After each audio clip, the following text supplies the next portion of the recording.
Like and subscribe and click the bell icon to get new video updates. No steady cam, Smith's daring do could be Masters ace in the hole April 8, 2022, 3:30 p.m. Save login, register or subscribe to save articles for later.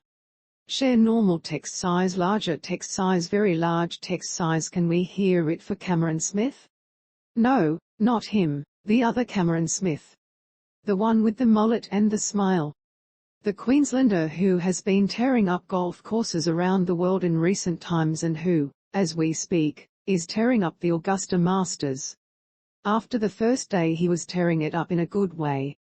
Maybe after the second day it will have been that he was tearing it up in a bad way. In terms of admiration for him, it doesn't really matter. Smith seems to play in always the same way, he goes for it.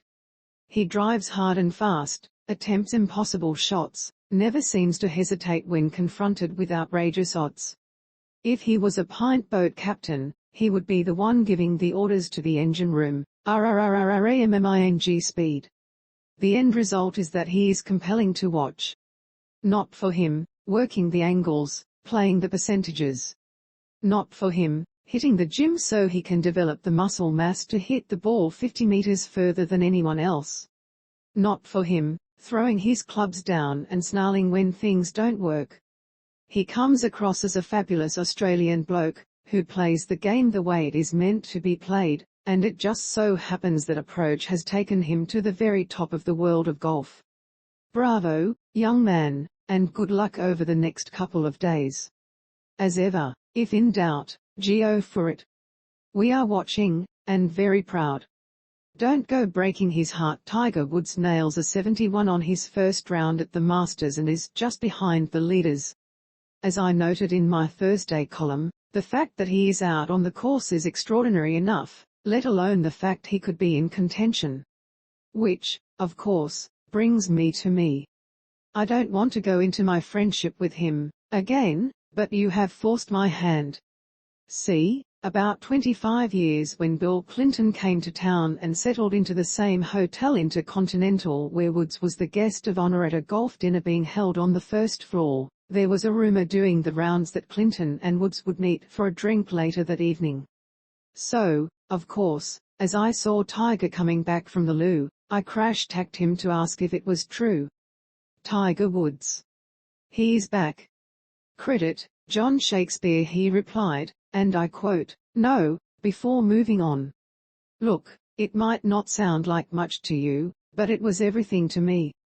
It wasn't gruff, not narky, but nice. Warm, friendly. I really rather fancy that me and Tiger, or, as I call him, Tigger, quite hit it off in that special moment. No, not in a manner where you could claim a deep friendship, but in the manner that some friendships run deeper than that sort of surface stuff.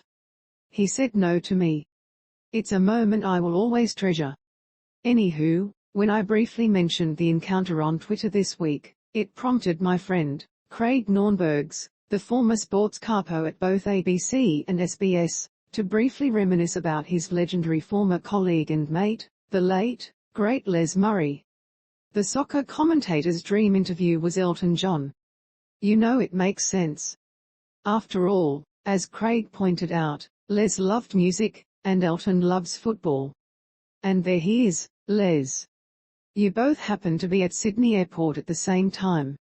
Don't miss your chance. So Les walks up to him, and very politely asks the rock icon for an interview. The Rocket Man, Nornbergs recounts, said 2 words, F, off. And walked away. Oh, Elton. The bitch is back. And did I tell you? Tiger didn't tell me to F, off. So I am counting that as a win. I think he really liked me. Australia's soccer blues UMMM. What's happening, Australian soccer? Socceroos fans are pretty glum these days.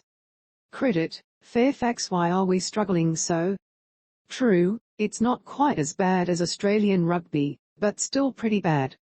See, in the extremely unlikely case that we actually make it to the World Cup, that would still see us in the pool with France, Denmark and Tunisia, which is practically the same pool we were in last time, where we finished stone motherless last. Like the West's Tigers, there is not the tiniest sign anywhere that we are on the up and up. Was it the right move to steer ourselves out of Oceania and into the Asian Football Confederation?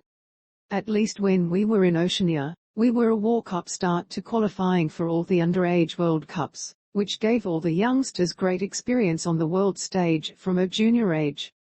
Lots of them then went on to shine in the big European leagues. But since we moved to Asia, we've been to 3 successive World Cups for no result worth mentioning. We struggle at youth level, and none of the European top leagues have any of our players. Why are we stinking up the joint in this manner, when everything seemed so promising 15 years